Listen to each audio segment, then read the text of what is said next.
Hello, human beings. It's been such a long time since I last uploaded a video, and life gets in the way, although I did try to upload every single Tuesday, which apparently isn't the thing for me. As you know, life gets in the way, just procrastination gets in the way, depressive episodes get in the way, so just taking that break is very much needed for me. And here I am, just trying to get back into it. I cannot promise I will be uploading every single Tuesday, so I will just do what I can do at the moment. Today's video is going to be about what I watched, read, or have been watching, reading, and listening to, I don't know, everything I've been up to in the past month or 2 months. I have my Dino Skater notebook with me. I'll be using it as a reminder. So if you see me looking down at it, that's because I'm trying to remind myself of what I watched, read, and other things. Let's recap everything. I watched 15 movies, 4 anime series, 1 K-drama, 1 TV show. I read 14 books. I played 2 or 3 games, including board games. I listened to a lot of music. Should I start with books? I think everyone gets really excited when I talk about books. Let's see what I read. I don't own many of these books because I borrowed them from a library. The first book is Brave New World by Aldous Huxley. I definitely enjoyed this book. I don't know what took me so long to read it, but I finally did, and I would recommend you to read it as well because I think it has a lot of good stuff going on. I mean, good. You know what I mean. Like, a lot of stuff is going on in that book and it has a lot of points. And if you enjoy dystopian type of books, definitely a good read. It raises some important questions that I think all of us should think about at least once in a while. I have to confess, I read a lot of heavy books. I was drawn to them for I don't know what reason. So the next thing I read was Bury My Heart at Wounded Knee by Dee Brown. It took me a long time to read this book because it was so heavy. I mean, aside from it having like almost 500 pages, the content of the book was very eye-opening, but also disturbing because a lot of things aren't just speculations. It made my heart ache. It was really hard for me to read it. I can't express how hard it must have been for people who experienced that. I think everyone should read this book and open their eyes to what happened. I think reading about it is the smallest thing we can do to prevent such events from happening ever again. You might think I'm a psycho, and my reading list shows that I read a lot of disturbing books, as you noticed, and from this point on, it becomes, I think, evident what genre I usually read, or genres. One of the books I read is The Butcher Boy by Patrick McCabe. Yeah, I don't know about this book. I think it does have interesting points. The story isn't something I've seen in this writing style and this perspective. I guess if you want to give it a try, you can. I wouldn't necessarily recommend it. The next one, Weird People. No, I mean Normal People by Sally Rooney. I think I'm the only person who read this thing just now. I thought I would dislike this book a lot because I expected the writing style to be totally not great. The writing style was fine. The book had a pretty good flow and the characters are quite interesting. I wouldn't think this is a romantic or a book to be romanticized. I think we should use it as an example what happens to people, what their thought process is when it comes to some stuff, and how relationships could work in those cases, how we should take that as an example, what they should not be. I would say it's hard for me to sort out my thought process because I'm just winging this video. Mrs. Dalloway is another book I read. It's by Virginia Woolf. I like this book. It's hard to explain this book. It's really interesting. The writing style is good as well. I think you should read it if you enjoy thinking about experiences of other people, your experiences, trying to make sense of things, I think this is the book for you if you enjoy those things and if you are that kind of thinker. Ooh, the next two books are by the same author. I did not enjoy any of them. I mean, some people like them, but I do not. The first one is Autumn, the next one is Winter, by the same author, Carl. I cannot pronounce his last name, but Carl. I thought I would appreciate them. I got them recommended to me by my librarian.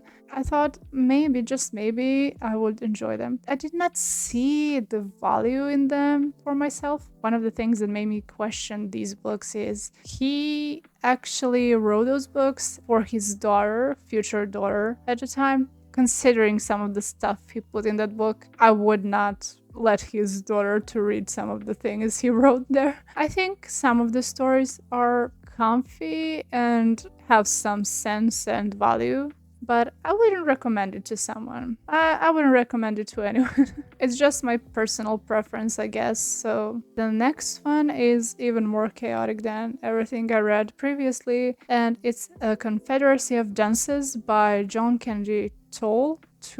I'm not sure. That book is so chaotic. If you like Hitchhiker's Guide to the Galaxy and Terry Pratchett's work and some of the absurd works like The Myth of Sisyphus and, I don't know, work from Yunoson? I'm not sure how to pronounce it in English, but I will leave the book here somewhere. If you like absurd books, chaotic books that have hidden messages in them, I think this book is it, especially considering the author's tragic destiny and how this book came to light. We should learn to appreciate it in that sense, but if you do not like chaotic, absurd books, I don't recommend you to read it, but if you do, I recommend it to you, so yeah. I've been ranting about my burnout and my brain hurting, but then I realized I read such heavy books, and how can I be normal after them? So one of those books that made me really tired is A Man by Oriana Fallaci. I think is how you pronounce it, but don't kill me if I butchered it like other names. A Man is another very heavy book to read, very disturbing, very packed. I think it's brilliantly written. I don't know, you should just read it, but again, I need to put a disclaimer. If you are triggered by some stuff, if you're triggered by everything, I advise you to maybe skip it, or maybe skip a lot of those books that I recommended or mentioned, because I did read a lot of disturbing stuff. I think we should play a game. Let's see how many times Millie said disturbing or disturb or will be disturbed, and put a plant emoji in the comments for every time I did it, if you have a lot of time and nothing to do. I may sound very pretentious for saying what I read about now, but I read The Symposium by Plato, a philosopher. I think you will think I'm pretty pretentious. But yeah, I wanted to read this for a really long time, and I finally got to. I think this one is pretty interesting, especially if you have some basic philosophical knowledge. It's kind of unusual, I would say. I won't elaborate on it because it would take me like a lot longer than this did. We are heading to the even darker era from now on. So I read Hotel Iris by Yoko Ogawa. Then I read My Dark Vanessa by Kate Elizabeth Russell. I'm like, those two books gave me nightmares. I am pretty sure things like that happen, and happen a lot more often than we think they happen. And if you are easily frightened, or you have some kind of trauma related to I'm not sure I can say it on YouTube, but any kind of violence, please just don't read them. And if you are younger than 18, please do not do that to yourself. Those aren't meant for people who are that young. Even me as an adult who read a lot of books, read a lot of disturbing books. It even disturbed me. I don't know, got me thinking. I had to put down My Dark Vanessa a few times because I couldn't process what was happening. If it's really happening. The writing style is something we are all used to in a cliche way, nothing, new, but the story itself is really interesting. Definitely raises a lot of really important questions that we need to work through and to make this world a better place, world which is safe for children. Yeah, in that sense, it was good. In other senses, the same goes for Hotel Iris. Boy, I don't need to explain. I don't need to explain. The other book that makes me seem like this arrogant nerd is The Myth of Sisyphus by Albert Camus. I hope I pronounced it in a correct way, since I only pronounced it ever in Serbian. I liked that book. It's incredible. I loved every sentence of it. I must warn you, some basic philosophy is needed for this, and the general knowledge of some of the books and works of other authors like Dostoevsky. The last book I finished is The Shape of Water. In my opinion, overhyped. Don't kill me. What's up with authors and their female perspective and just writing female people in general? What's up with that? I must admit, I'm so sick of seeing such descriptions. Also, what the heck is that ending? I hope the whole book is a metaphor, or else let's say some positive things about it. It's quick to read if you like short chapters.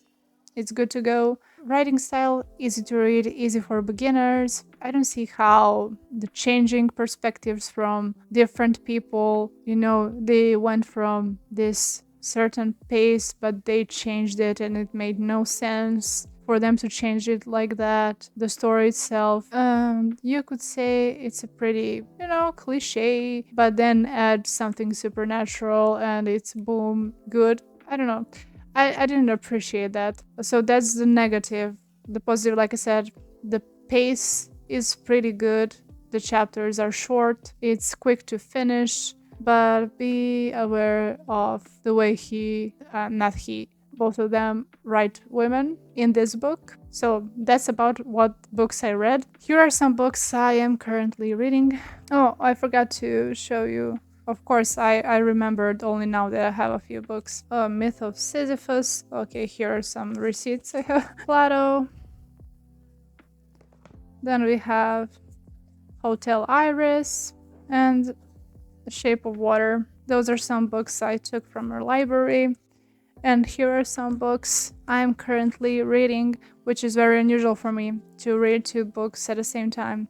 In my defense, the first one is Quantum Theory, a very short introduction by John. Let me see how to pronounce that. Polkinghorn? I don't know. I cannot pronounce it. I tried. The other one is something that my friend lent me. That's the poems of Nakahara Chuya.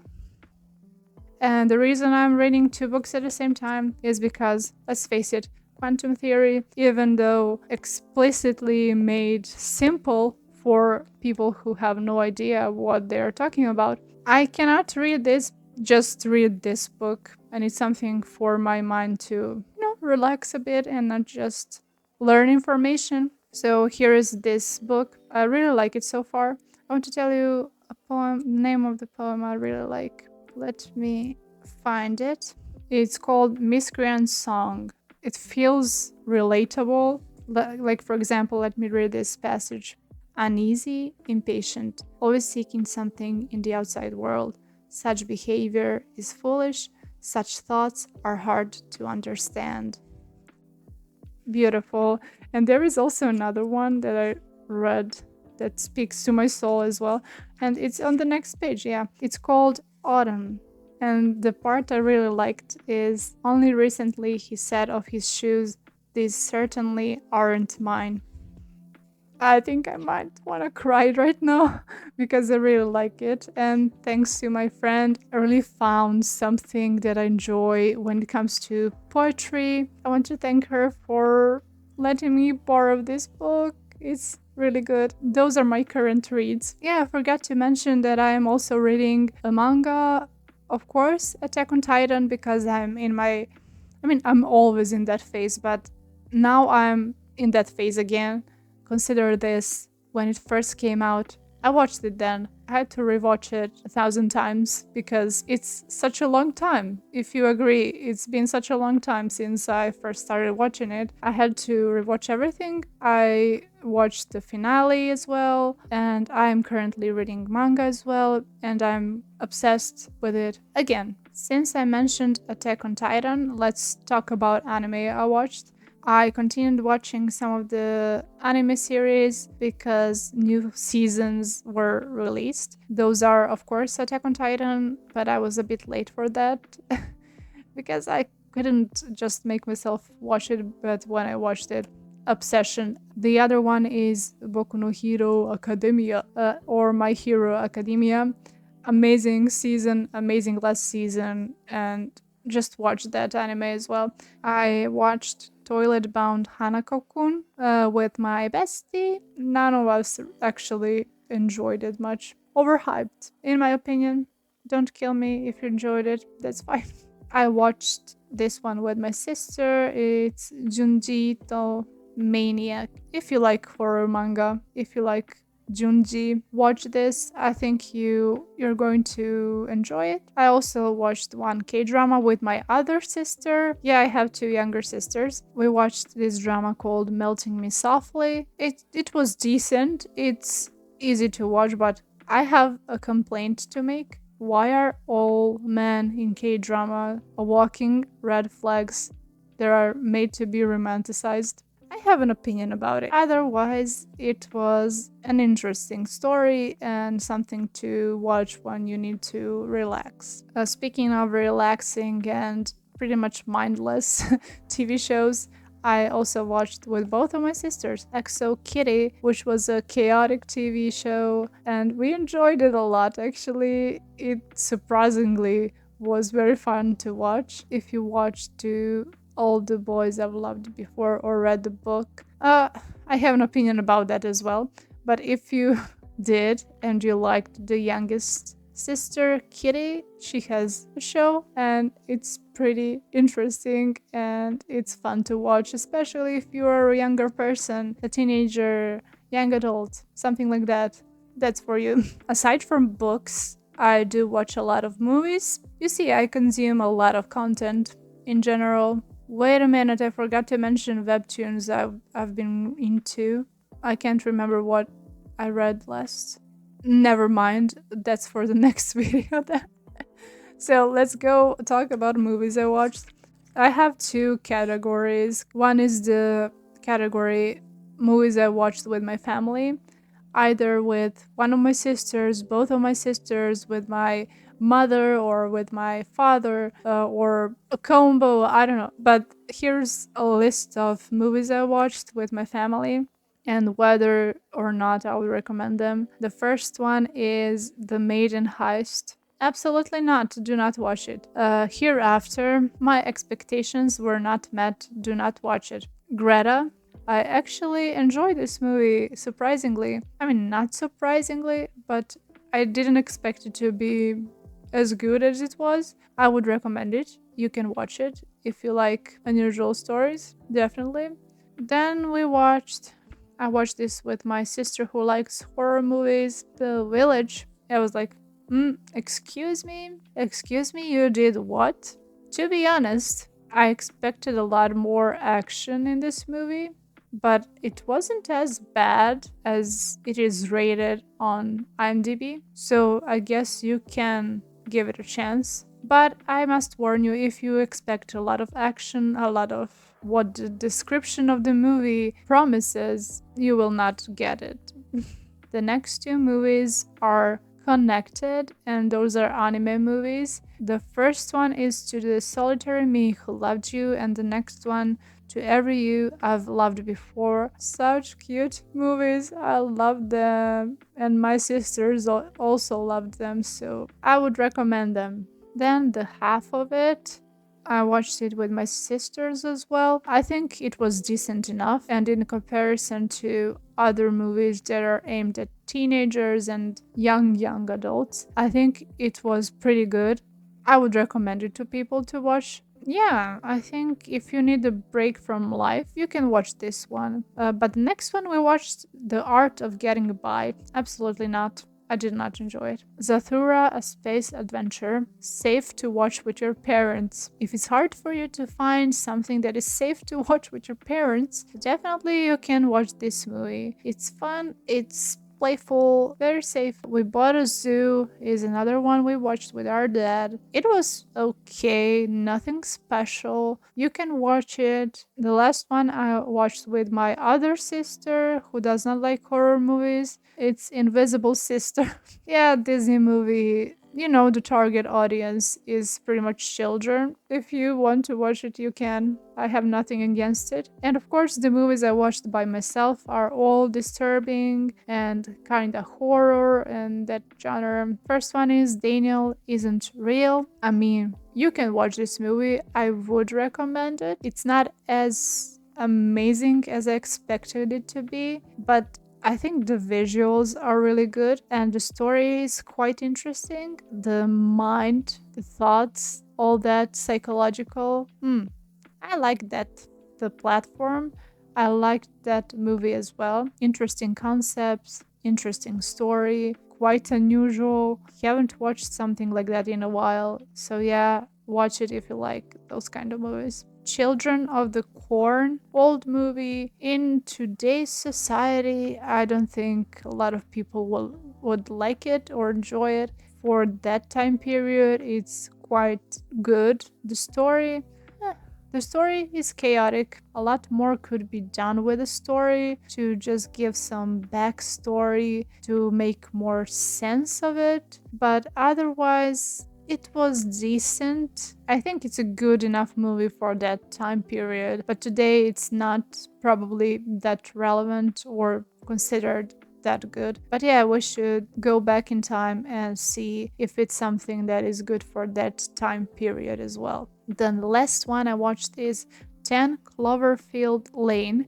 I watched it yesterday, so it's fresh in my mind. I would recommend it to you. I liked it. It was pretty good. The story, the psychological aspect, everything was quite interesting. I would recommend it to people who like to watch psychological things, to watch things that messed with your mind a little, and to question whether or not something is real. Definitely watch that movie. You might ask at this point, Millie, what else have you been doing? Don't tell me you've been just watching movies, reading books, and other content related stuff. Well, people, I've been in my procrastination era, which means I tried to study. I failed. I tried to finish writing a research paper for school, kind of finished it, and it took me a month to write 10 pages. Pretty embarrassing. Yeah, it took me a long time to finish some of the assignments. I'm not in the mood for anything special, or I wasn't until like 2 days ago. So there's that. I'm successfully avoiding all of my responsibilities. I guess that happens to pretty much everyone, so I'm not too concerned about it. The good thing is I finished some of the assignments, so that's good, and I'm trying my best, which is also amazing. So there's that. Aside from all of the content related things, I have been drawing a little bit and painting. I tried to revisit my piano practice and create something by myself, also write a story. I've just been creative in a sense, but not as much as I would usually be. One of the reasons I wanted to share this with you is because I know a lot of people tend to get stuck like me and just watch movies and read books and do something that seems like it has no point. But I want to tell you that everyone has those kind of life seasons and that it's normal to get there, especially if you've been pushing yourself too hard, if you've been, really deep into working on something and you've been slowly burning out and now you can't do anything much unless you give yourself time to rest and recharge. I want to show you that you are not alone in that and that I'm here as well, trying to work through my struggles. We are doing our best, that's all we can do. Try not to be hard on yourself.